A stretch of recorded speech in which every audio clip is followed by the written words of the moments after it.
There are towns in California where the sun sets so slowly, so deliberately, that the dying light seems to linger as if reluctant to leave, as if it knows something the people below do not.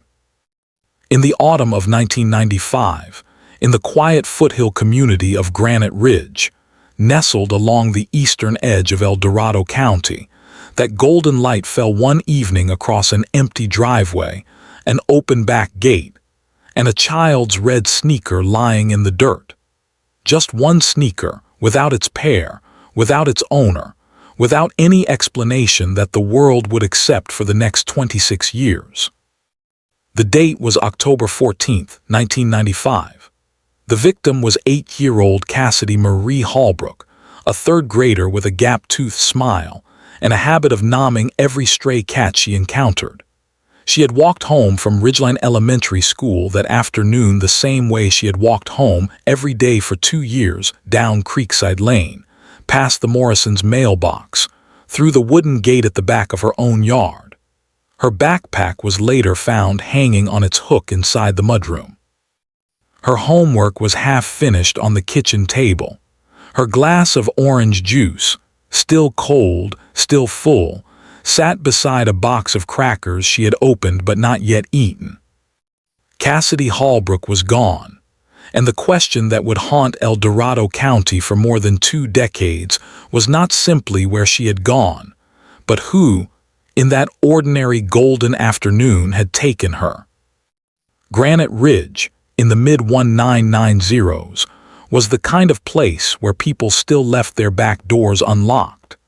It sat at an elevation of roughly 2,400 feet, where the Sierra Nevada foothills began to assert themselves against the Central Valley flatlands below.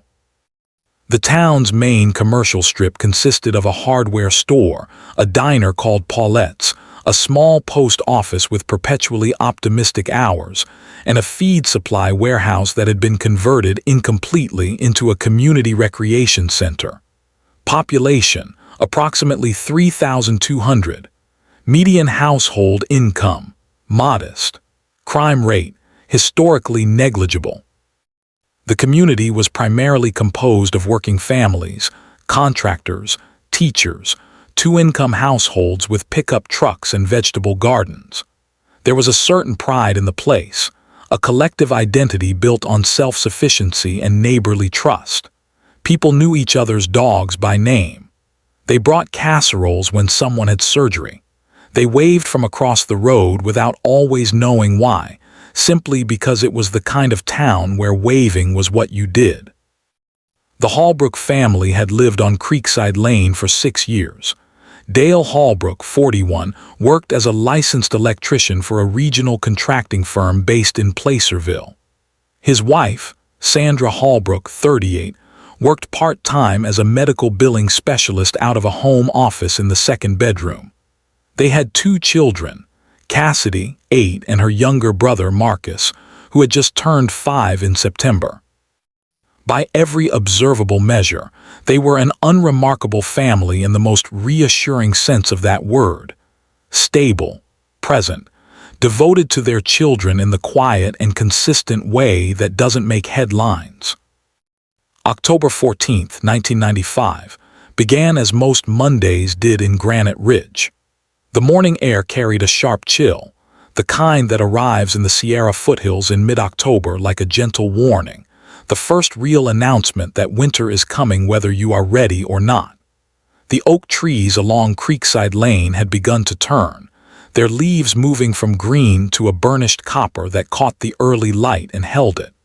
A neighbor's wind chime clinked softly in the breeze. Someone 3 houses down was burning apple wood in a fireplace, and the smell of it drifted through the neighborhood with a particular sweetness that everyone who lived there that morning would later remember but struggle to articulate. The way certain smells become permanently attached to grief. Sandra Holbrook had made oatmeal for breakfast. She remembered this specifically later, in the way that parents remember the last ordinary morning. Cassidy had added too much brown sugar, the way she always did, and Sandra had told her gently that it would make her teeth hurt. Cassidy had rolled her eyes with the theatrical commitment available only to 8-year-olds. Marcus had knocked over his orange juice. Dale had already left for a job site in Cameron Park by 6:45 a.m. This was confirmed by his foreman, Robert Kiley, who logged arrival times for insurance purposes and noted Dale's arrival at 7:12 a.m. Cassidy had left for school at 7:55 a.m., backpack on, wearing a burgundy sweatshirt, jeans, and red canvas sneakers. Sandra watched her from the front porch. She waved. Cassidy waved back without turning around, that casual, distracted wave of a child who has already begun thinking about something else. Sandra Holbrook would describe this wave years later with a precision that suggested she had replayed it thousands of times, studying it for meaning it was never meant to contain. School records confirmed that Cassidy attended all her classes that day without incident. Her teacher, a soft-spoken woman named Margaret Chu, noted that Cassidy had participated enthusiastically in a reading exercise that morning, reading aloud from a chapter book about a girl who discovers a secret garden. At 2:48 p.m., the final bell rang. At 2:51 p.m., according to a crossing guard named Hector Vega, Cassidy crossed the intersection of Ridgeline Avenue and Mill Road, the first block of her route home. He remembered her specifically because she had stopped to show him a drawing she had made in art class, a house with improbably large sunflowers along its front walk. He told her it was beautiful. She agreed, without false modesty. The walk from school to the Holbrook home covered 6 blocks and typically took Cassidy between 12 and 15 minutes. If she had walked directly home, she should have arrived no later than 3:10 p.m. Sandra Holbrook first became concerned at 3:30 p.m. She had been working in her home office and had assumed, as she often did, that the sound she heard from the kitchen crackers being opened, the refrigerator door, the familiar ambient noise of a child settling in after school had been Cassidy. They had not been. At 3:30 p.m., Sandra stepped into the kitchen to check on her. The crackers were open. The orange juice was poured, but the kitchen was empty. At 3:31 p.m., Sandra checked the backyard. The gate was open. The red sneaker lay in the dirt near the vegetable garden on its side, lace partially undone. At 3:47 p.m., she called the Dorado County Sheriff's Department. The swing in the backyard hung perfectly still. The toy truck Marcus had left beside the garden beds the previous evening lay on its side in the dirt. The orange juice on the table was still cold. The homework, half finished, a worksheet on multiplication tables, Cassidy's name written in careful block letters across the top. Deputies arrived at 4:02 p.m. By 4:15 p.m., they had begun to canvass the immediate neighborhood. By 5:00 p.m., as the sun completed its long, reluctant descent behind the western ridge, and the temperature dropped 6 degrees in 40 minutes, the search for Cassidy Marie Holbrook had officially begun. Dale Holbrook was reached by phone at his job site at 4:22 p.m. He arrived home at 5:11 p.m. According to the first deputy on scene, a young officer named Thomas Waverly, Dale walked in through the front door, looked at his wife, and stood very still for a moment before asking, in a voice that the officer would later describe in his report as measured, what exactly had happened and what exactly was being done about it. Part 2. The investigation. Search and growing suspicions. By the following morning, the search operation had expanded significantly. The Dorado County Sheriff's Department coordinated with the California Highway Patrol, a regional search and rescue team out of South Lake Tahoe, and approximately 240 civilian volunteers who gathered in the parking lot of the Granite Ridge Community Recreation Center before sunrise on October 15th. Their breath visible in the cold morning air. their flashlights cutting pale lines through the October dark. The search was organized methodically. Grid assignments were distributed. Teams of 8 to 10 were sent into the surrounding hills, along the creek bed that ran parallel to Creekside Lane, through the open land behind the elementary school, and into the mixed pine forest that began less than a quarter mile from the Holbrook property. Cadaver dogs from Sacramento were brought in by the afternoon of October 15th. Ground-penetrating equipment was arranged for the following week. A tip line was established. A reward, $5,000, initially, later raised to $25,000 through community donations, was publicly announced. The community of Granite Ridge responded with the full force of its character. Paulette's Diner opened early every morning and stayed open late, providing free coffee and meals to search volunteers and deputies alike. The hardware store donated rain gear and heavy-duty flashlights. The elementary school organized a prayer vigil. Handmade flyers bearing Cassidy's gap-toothed school photograph were stapled to every telephone pole, every bulletin board, every shop window along the main commercial strip. The image of that face, open, bright, slightly sunburned across the nose, became the visual grammar of grief for an entire community. Clear's throat. But beneath the organized momentum of the search, certain things were beginning to accumulate. Small things, initially, the kind of details that each on their own explain nothing, but together begin to ask a question no one quite wants to form aloud. Those who knew Dale Holbrook said he was, by nature, a quiet man, reserved in the way that people sometimes describe as strength. But the investigators assigned to the family standard practice in missing child cases began to note, in their written observations, a quality to his quietness that sat differently than simple reserve. When Sandra would break down, as she often did in those first days, in the living room surrounded by casseroles brought by neighbors and the particular airless sympathy of crisis, Dale would sit beside her, a hand on her shoulder, and look at nothing in particular.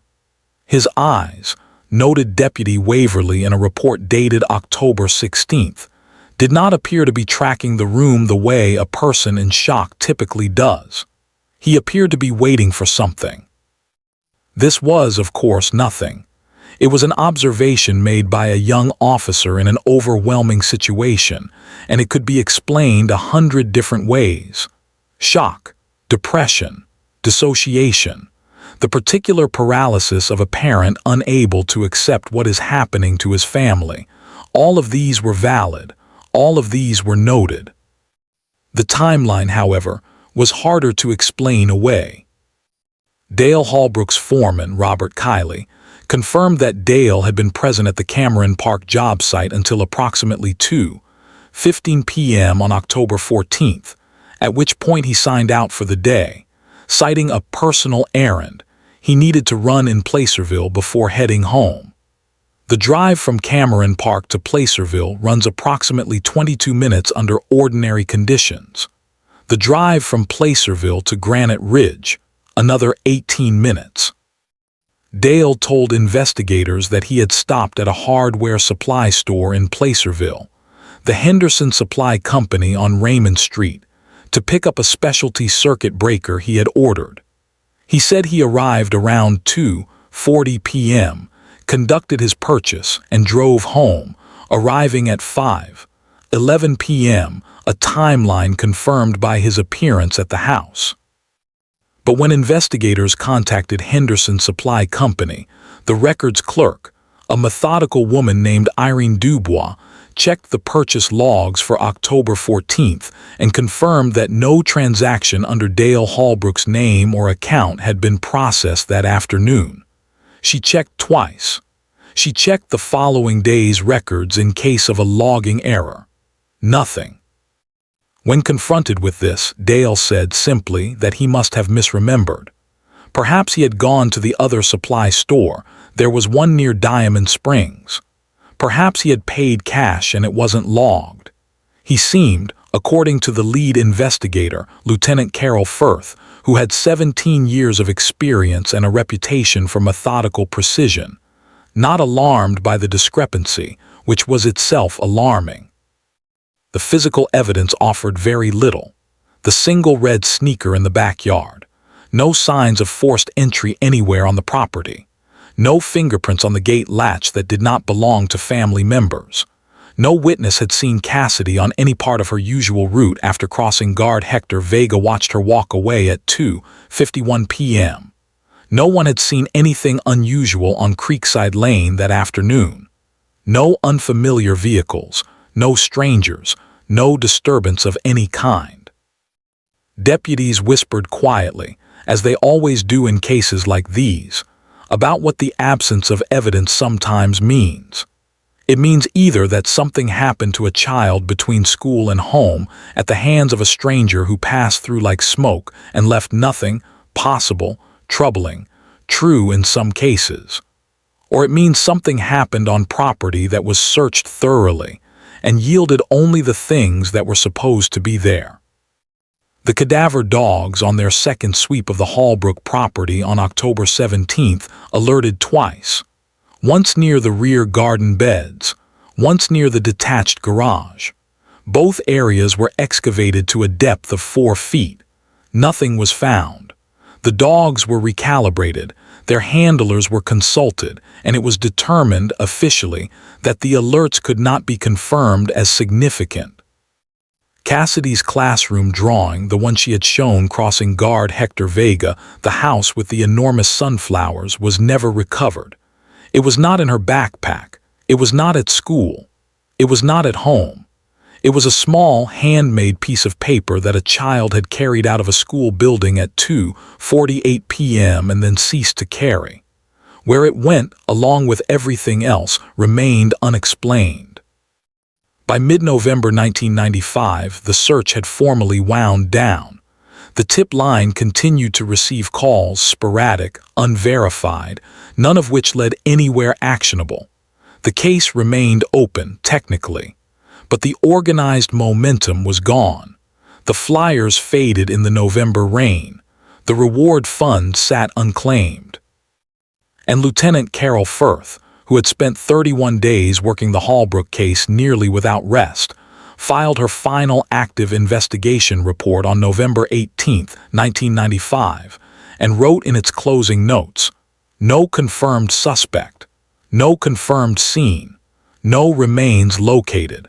Case suspended pending new evidence or information. Circumstances of disappearance remain undetermined and deeply troubling." Deeply troubling.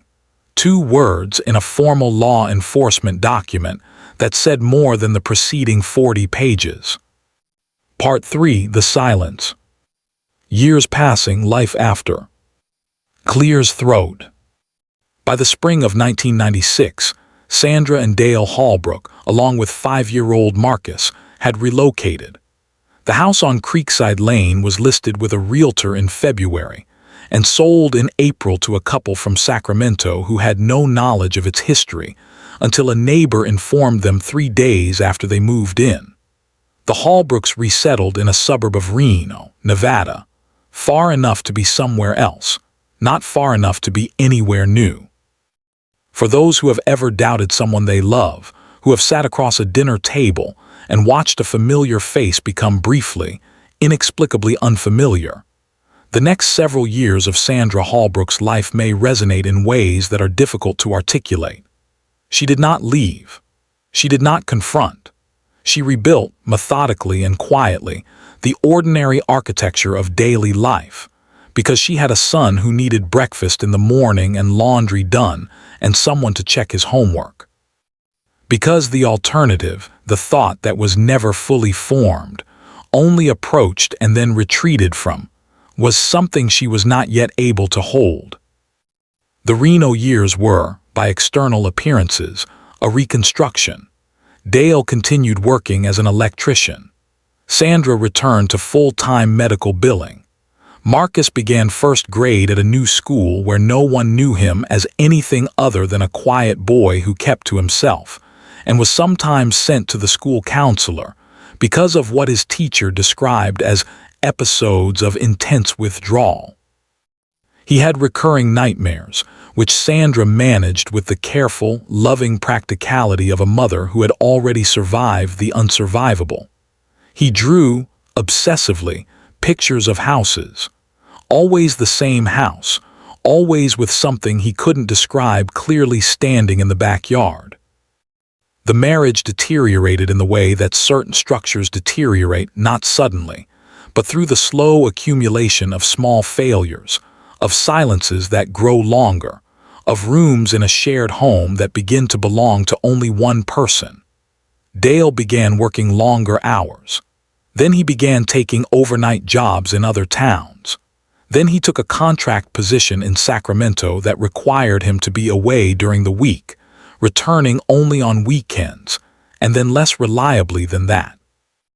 In 1999, Sandra Holbrook filed for divorce. The proceedings were uncomplicated. Dale did not contest. The division of assets was managed through a mediator. Dale moved into an apartment in Sacramento. Sandra stayed in Reno with Marcus, who was by then 9 years old, the age his sister had been when she disappeared.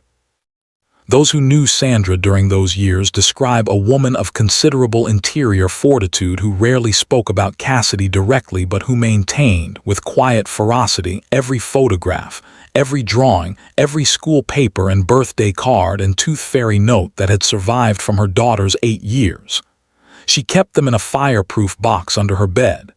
She did not display them. She did not hide them. They were simply there, present, preserved, waiting. For those who have ever carried something they cannot yet name, the weight of that box, its specific gravity, requires no further explanation. In 2003, Marcus Holbrook, 13 years old, told his school counselor something that neither the counselor nor Sandra nor the Dorado County Sheriff's Department, which received a courtesy notification, knew quite what to do with. He said that in the days after Cassidy disappeared, he had seen his father in the backyard late at night, 2 nights in a row, with a shovel. He said he had watched from his bedroom window, and that his father had seen him watching and had come upstairs and told him, in the particular tone that closes all further discussion, that he had been checking on the garden because something had been digging at it, an animal, likely a raccoon, and that it was nothing Marcus needed to worry about. Marcus was 5 years old in October 1995. The counselor, a careful and responsible woman named Dr. Patricia Osai, noted in her report that the memory was reported by a teenager about an event he had witnessed as a young child, and that the reliability of such recalled memories required careful consideration. She contacted Dorado County. A detective reviewed Marcus's statement by phone. It was added to the case file. The case file remained inactive. Marcus did not speak of it again for 12 years. In 2007, Dale Holbrook remarried. His new wife, a woman named Terry Alcott, was a bookkeeper he had met through a mutual friend in Sacramento. She had 2 children from a previous relationship. The wedding was small. There was no announcement in any local paper.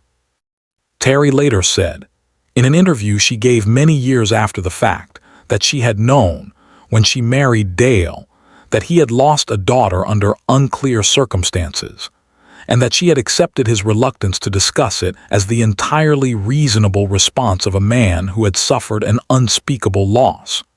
She had no reason to think otherwise. She said this with the specific expression of someone who has since been required to recalibrate everything they believed. The case of Cassidy Marie Holbrook had become, in the language of law enforcement, a cold case. It was still technically open. It still had a file number and a designated detective, a rotating designation, as personnel changed over the years. It received periodic reviews, as California law required for missing and unresolved juvenile cases. Each review produced the same conclusion: no new actionable evidence. 26 years is a long time to know nothing, and yet nothing was precisely what the official record contained. Until 2021. Part 4. The Revelation. Truth emerges. The trigger, when it came, arrived not from a laboratory or a database or a tip line. It came from a kitchen table in Reno, Nevada, on a Tuesday evening in March 2021, when Marcus Holbrook, now 30 years old, a high school history teacher, a husband, and the father of a 14-month-old daughter named Cassie, sat across from his mother and said, finally, the thing that had been living inside him for 26 years. He had been carrying, he told her, not just the memory of the backyard and the shovel and his father's voice on the stairs. He had been carrying something else, something he had told no one, not even Dr. Osai, not even his wife. On the afternoon of October 14, 1995, Marcus, 5 years old, small enough to be invisible in the right circumstances, had been in the backyard when his father came through the gate. He had been playing behind the garden beds, hidden from view by the row of tomato cages Sandra kept there long past the growing season. He had heard his father come in. He had heard something else, a sound he had spent 26 years filing away under the category of things he might have imagined or misunderstood or dreamed. A sound like someone being told to be quiet. And then silence. And then his father, minutes later, had come around the corner of the garden beds and found him there, and had said, in the voice that closes all further discussion, that Marcus should go inside and watch television and not come outside again until dinner. And Marcus, because he was 5 and because his father's voice was the kind of voice that structured his world, had done exactly that. He said, "Go inside, Marcus. Now. I mean it." Those were the exact words, as Marcus reported them 26 years later, sitting at his mother's kitchen table in Reno, with the specific stillness of a man who has finally decided that silence is no longer something he can afford. Sandra Holbrook did not speak for a long time after Marcus finished. Then she stood up, walked to the bedroom, and came back carrying the fireproof box from under her bed. She set it on the table between them. She said, "I have to call someone." Clears throat. The Dorado County Sheriff's Department reopened the Holbrook case on March 22, 2021.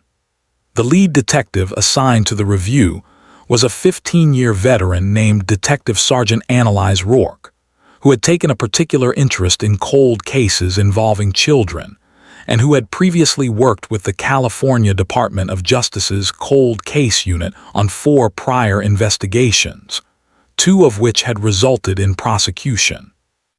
She received the case file, now multiple volumes, thick with accumulated investigative reports, witness interviews, and dead-end follow-ups, and spent 11 days reviewing it before conducting her first interview. That interview was with Marcus Holbrook, conducted in Reno on April 2, 2021, with his attorney present at his request and a victim advocate specialist from the Dorado County DA's office also in attendance. The interview lasted 4 hours and 22 minutes. Marcus spoke with the contained precision of someone who had rehearsed the accounting of something in his own mind many thousands of times.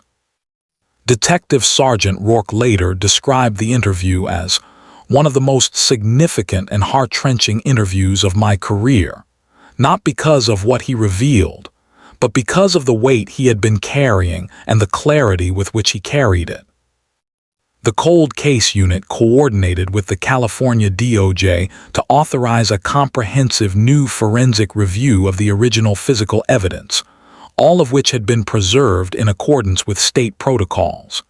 The single red sneaker, fiber samples from the backyard and garage, photographs from the original scene investigation, the report from the cadaver dogs with the precise GPS coordinates of their 2 alert locations. On April 19, 2021, forensic archaeologists and a specialized evidence recovery team returned to the property at Creekside Lane in Granite Ridge, now owned by a third family, who were notified by the sheriff's department and who vacated the property for the duration of the examination, which lasted 9 days.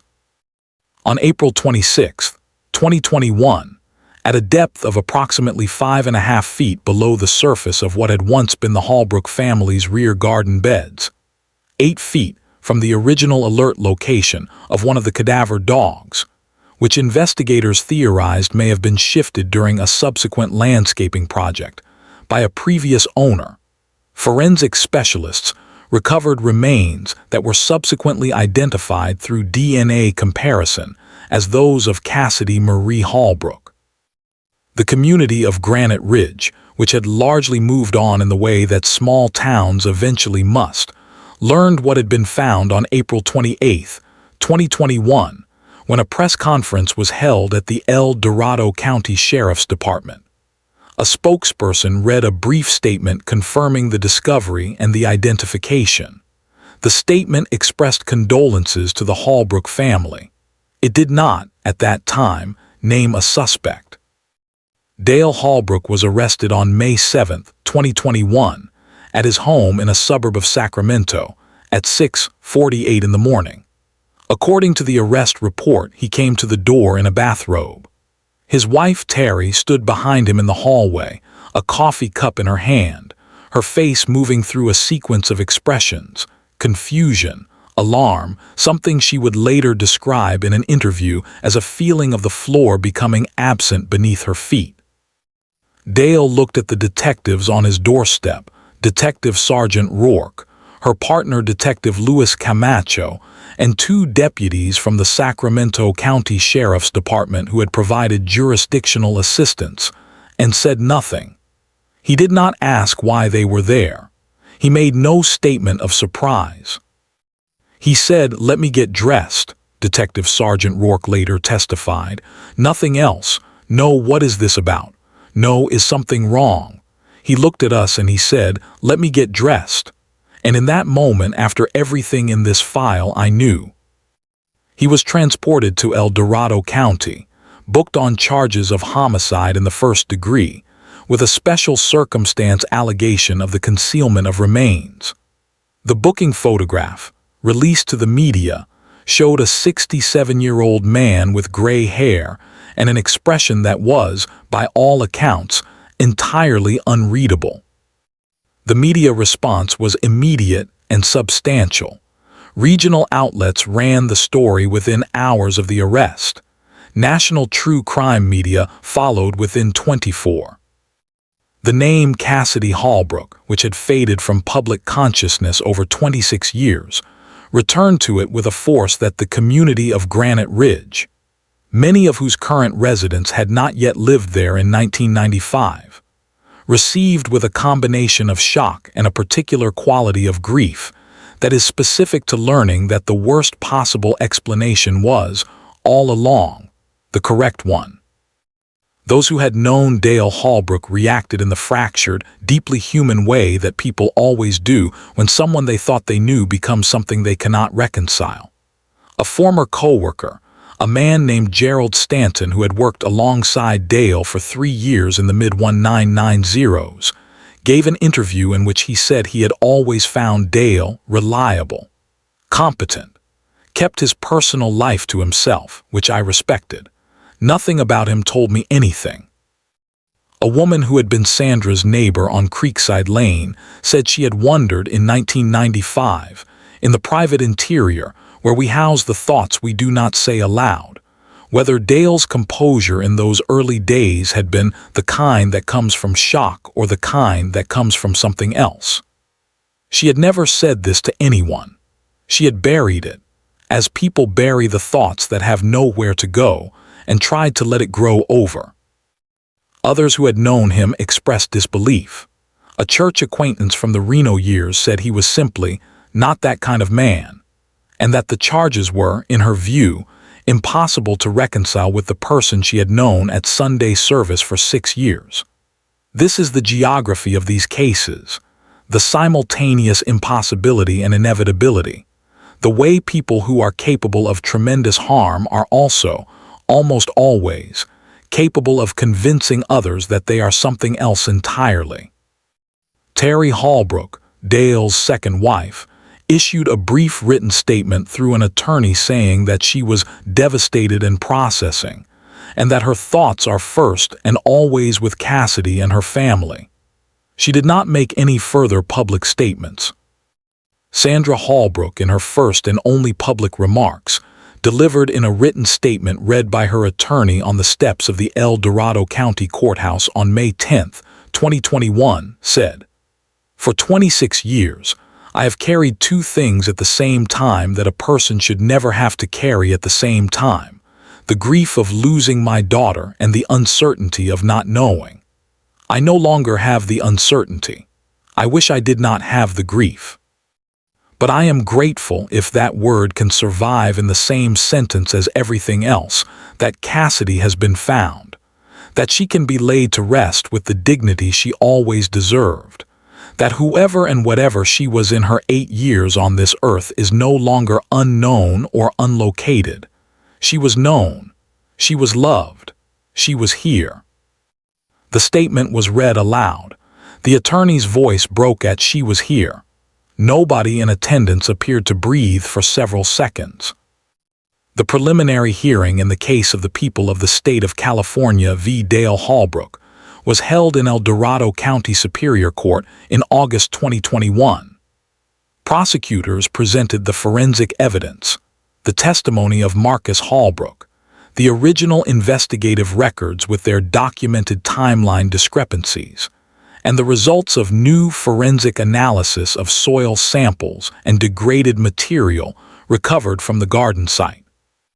The defense, represented by a Sacramento-based attorney named Franklin Greer, filed several motions challenging the admissibility of Marcus's childhood memory testimony and the reliability of the cadaver dog evidence, arguing that 26-year-old recollections by a person who had been 5 at the time of the alleged observation could not meet the necessary standard of reliability.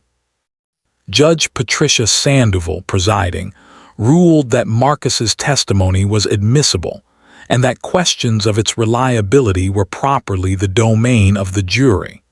The case was bound over for trial. The trial was set for early 2022.